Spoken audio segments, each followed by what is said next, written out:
happened last time, you last review. Let's hit it, boys. Okay. This episode starts off with a lot of tension. But you also learn a lot as well. Like this. Linus? 3 more on my shift threatened to quit today. Candy asses. They still hearing the sounds? Don't you start into. Put me in charge of a bunch of Johnny Newcombs barely old enough to shave. There's nothing down in that mine for him to hear. Okay, so there's a trigger warning that comes with these that start to every video, but trigger warning and content warning, emotional abuse. So if you want to stop watching this video now, I understand completely, honestly. Too. Miner 49er acts like a typical Midwestern American man. He gets all brooding and emo about things like the sounds in the mine. But when his wife tells him to take a shower, he takes a fucking shower because he loves his wife. Right? Well, yes, but first he has to be denied his dinner first. He stares her down, then goes and gets his shower. Thankfully, we don't get to see naked man ass. That's a plus. You know, this looks unrealistic, but I've been to a lot of anime conventions that had this happen, fire and all. And speaking of man ass, here's Constantine playing with some playing cards. This is probably a reference to the fact he was a con artist in Swindler. These, however, will come back later. Sorta, kind of. And John's homie comes home with a big fat sack of cash. John and his homeboy look at his map. This is the same map, by the way, that Liv used in episode 1. Said map also is showing him to go to Pennsylvania. This is kind of like in Doctor Who, where the doctor has to look at does to go to places that the TARDIS tells him to. It's kind of like that, but like a map with blood. I hope it's not Liv's blood. John goes to Pennsylvania. While in Pennsylvania, he bumps into a funeral, which means...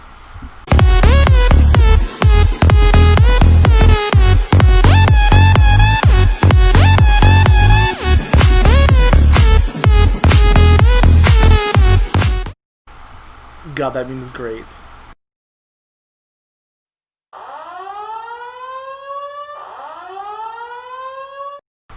And, ladies and gentlemen, we have our new character for the series. This is Z, or Zed. And Zed's a really great artist. She does a lot of homages to Constantine and Swamp Thing, weirdly enough, see?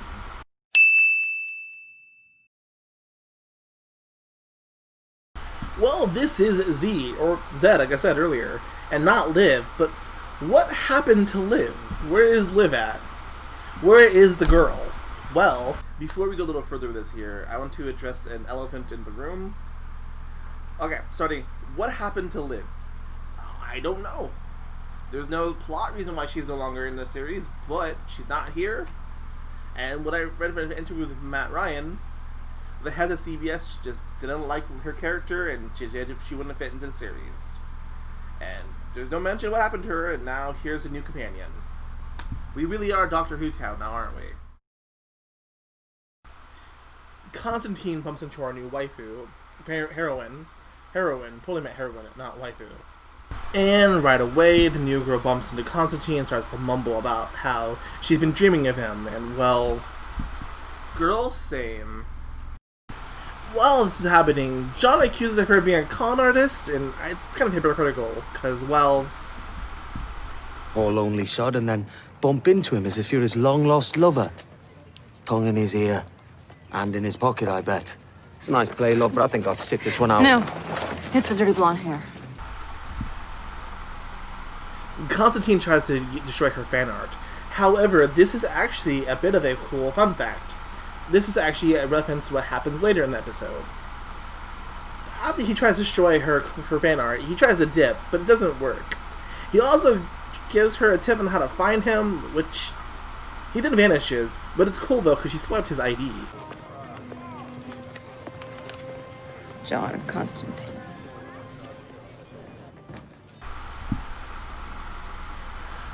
We cut to a bar, because of course it's a bar, where Constantine bumps into people at the funeral, and he didn't start shit already, trying to get information out of them the only way he knows how to, by being a dick. In the scuffle of things, we actually learned some few things. 1. The mine is cursed, and 2. People die because of said curse. Have you considered actual dragons as the guilty party? There's no natural explanation of what happened to poor Lannis, is there? You got that right. There weren't no dragon that took Lannis and the others. The others? I know there's all in the last year. They died like this bloke. Mining accidents. Some of the boys are saying we dug a little too deep. We knocked on the door of hell, and now hell's knocking back. Someone heard knocking. Yeah, down in that godforsaken tunnel. Constantine sneaks around while trying to investigate the mine. He activates one of the mine's activation switches and sneaks in. While inside the mine, he grabs a pickaxe and a hard hat. So, John is the killer of My Bloody Valentine. That's confirmed. That's canon. While inside the mine, Constantine decides to knock on a rock, which knocks back and causes a cave-in. But it's okay because Constantine's safe. Said cave-in will be important later, sort of. Constantine sneaks in the dead guy's fucking wake and takes his bathwater. It's for magic though, so it's okay. Constantine gets caught trying to steal the Gimmer girl bathwater as he bumps into the dead guy's wife. He tries to use his silver tongue to lie about who he is by saying he's a reporter. As a matter of fact, no. My name's John Constantine, Philly Inquirer. I didn't notice you out front with all the others. I've been hiding back here. My husband's death hit me very hard. While talking to the widow, John gets a look on his face like something isn't right. When he sees some soot on her arm, John inquires about the death some more and... The soot, the grime, seeps into every pore and fiber. Oh, this doesn't really make sense, does it? And if you don't mind me asking, what do you think happened? Does it really matter? Lannis is gone. If you help me... The widow goes ahead and gives an exposition to John about who she is and how she met her husband. You know, have you heard rumors that there's something not natural down in that mine? Your husband never talk about it. You want a story? Yeah. Okay. I have one for you. It's about a Romany girl. She got letters from a man, a rich man, who wanted to marry her, make her his queen. Said he was the captain of industry. Failed to mention it was coal. Now, will that story sell papers? The widow then puts the moves on John, but he turns her down like a Chad. Girl, same. When John denies her advances, she kicks him out of the house. The mob then, coal miners then surround him to kick him in the ass. And I don't have any jokes for this, or puns. I work tech support, not mining, so, that's a stone cold reality of coal mining? I guess. The CEO and owner of the company defends the dead man, which then John calls out for being a bad owner and mishandling his own company.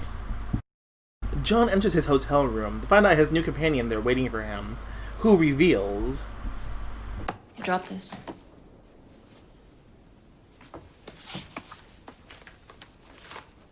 There was 90 quid in there.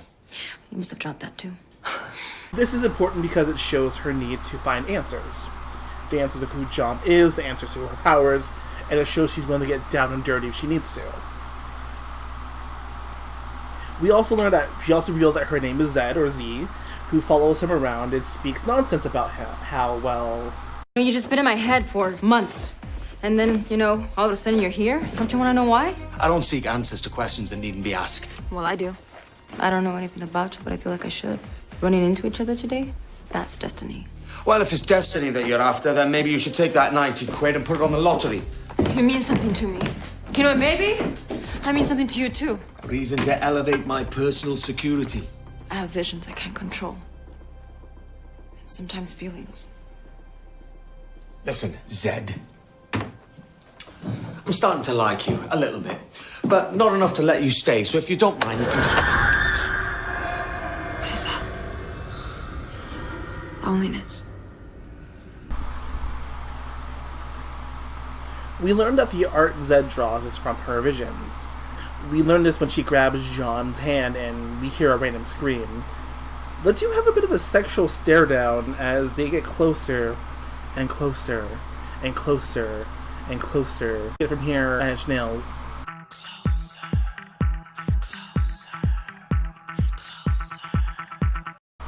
But John then pulls away. Okay, I can totally actually show you what's going on right now, but it's funny if I don't. So here's the audio. You'll do everything I say, you understand? Ooh, miss, so am I. While John is not interested in giving Z the pipe, he is, however, slightly interested in giving her how to use her powers more properly, to use for both beneficial gain here. And to use it to learn what happened to the miners from earlier. For the first time in years, John Constantine enters a church to find two people fucking. While in the church, John asks the people fucking what the markings are on the church. What they tell him is this. What's this business? Just a story, meant to be scary. Tall man, no face, follows you home, peeps in your window. It's not very original. 2018 classic movie of all time, Slender? But it's a good movie. Okay, it's not actually Slender. Constantine opens his magic thermos and then spills some blood soup on him to get visions of a creepy pasta monster attacking him. Although this one has a face, so it's not Slender Man, sadly. That's the crossover we needed, by the way. Slender Man versus Constantine. Make it happen, DC. Or else.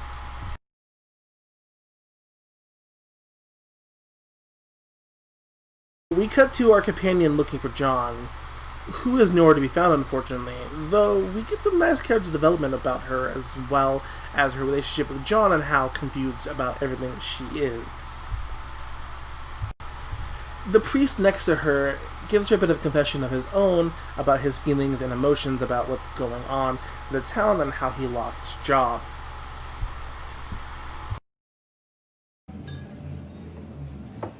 So your son's the reason you left your faith?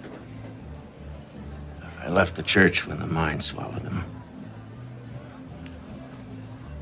But I didn't leave my faith. Can't say I had much to begin with. Faith is an unshakable acceptance with no room for doubt. I'll never have that now. This inspires our companion to have faith in John, which history tells me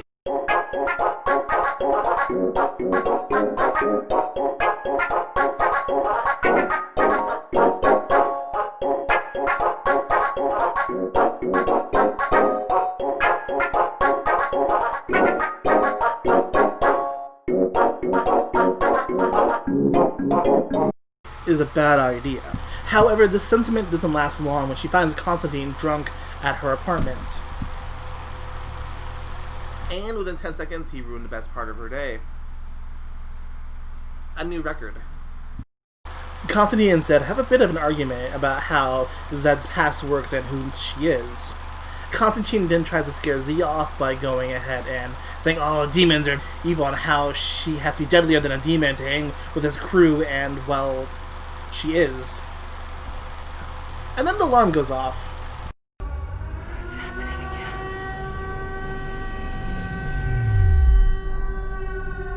Constantine finds the assistant of the mine owner. They have a bit of an argument, and well, we figure why the monsters are coming to Earth. Because you're a rogue operation, digging unauthorized tunnels into regions of the Earth where mortal man has no rightful place. It's true, isn't it? What the miners are saying? They hear sounds. And they'll keep on hearing them. And people will keep dying. Until you shut down that mine. And that's how the water ending happens. Okay, Silent Hill jokes aside, the car does fill with the black water as the Deadites again attack John. Is that actually poop water this time? Because if it is... gross. Ew. John explains what's hunting the mines, and while the show calls them... Back home, our miners call them Cobbler and I. But you see them in every culture. They're the spirits of dead miners. They knock on walls to warn of danger. I'm going to call them Deadites because Army of Darkness, and I can't pronounce that word. Constantine and Zed realize what's happening and what's causing the Deadites to appear. Constantine and Zed go to the bar again because, well, of course it is. To have Zed use her powers again in front of these people who aren't paying attention for some reason. That way, John can walk Zed how to use her powers again, and then they can go camping. Here, bristles up to While ward at off the evil. lake in the What are you forest gonna here, use? they run into the My priest wits. again. And John Constantine and the priest have a prayer battle. You know what? Are you the pastor You are, Alice you know McGee the of the... Es terabum, traductionem, are curios, e omnes satanae, e votes pata, spiritualia, e anima vinculo, e opera satana. You know it. Of course I know it. The breastplate of St. Patrick. What the hell's going on here? I'm here to end your spiritual warfare. Your skills to channel the divine can also be used to unleash evil. You think I'm behind the killings in this town? Your desecrated church has all the power of evil you need, mate. You need faith to Anyways, raise evil. the priest revealed that the most recent deaths weren't even in the mines, but the owners' homes. And the gang goes out to do some vandalism, but it's not really vandalism, but it's important for like 2 minutes from now. It cuts to the owner and his son going down to the mine and getting attacked by a deadite. Sadly, however, Constantine is there to save them. And Constantine does an incantation after doing some graffiti and sends them back to the spirit world. John Constantine mentions that he wants to blow up the mine, and then cuts to the priest stepping out of the car, and John and Z flirt a little bit. John hands Priest the detonator and blows the fuck out of the mine! Holy shit! Sadly, it's not over yet, John, as we turn back to the Romani widow. Sadly, it is revealed that the Romani widow was the one who summoned the Deadites. John and the widow posture and try to threaten each other, but it doesn't really work. Constantine pulls a death note and reveals that he knew she was the one to summon them, based off a strangle mark a miner had on his neck that matched the important marking on her arm from earlier, when they first met. He also reveals that she's using Romani black magic. Content warning, by the way. You're Romani. There's nothing blacker than gypsy magic. When I left home, Wait, hold up. Does that mean John gets a pass, or... John calls her out for being consumed by rage. What she is, let's be real. But the widow sends out her Deadeyes to attack him, but now he becomes fucking Pokemon because... John fucking sends her dead-ass husband to attack her. This is fucking Pokemon now. you're wrong. Send these poor sods back to where they belong.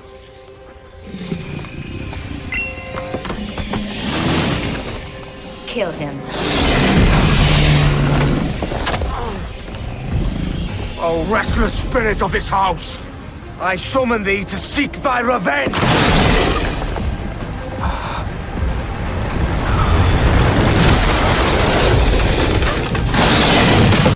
And the day is saved thanks to Constantine becoming a Pokemon trainer.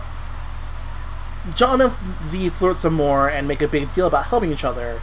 They get a little closer, but John then passes out from the long day of being a Pokemon master. That was an interesting episode. What I like about it? Well, it starts off a bit strong, and the usage of the G slur maybe should not have been used. It's a solid episode still either way. Strong writing, and while I get used to Z being in there and not Liv, it's been interesting, you know? It's been a while since I really got used to her in general, so... Z does add a lot to John's character, speaking of her, giving him a companion as well as giving someone he can be as seer, so to speak, and that's a term within fan fiction where they can see certain aspects after it happens. It's a solid beat, honestly, but there's stuff I didn't like about it as well. The usage of the G slur is a little weird, especially since he's using it to insult someone who is Romani. While he is talking about their magic, maybe the phrase Romani magic could have worked, or like black magic, or anything else other than that. It's an overall solid show. Again, it's like a B show episode for me. Overall, go watch it. Video link down below for that.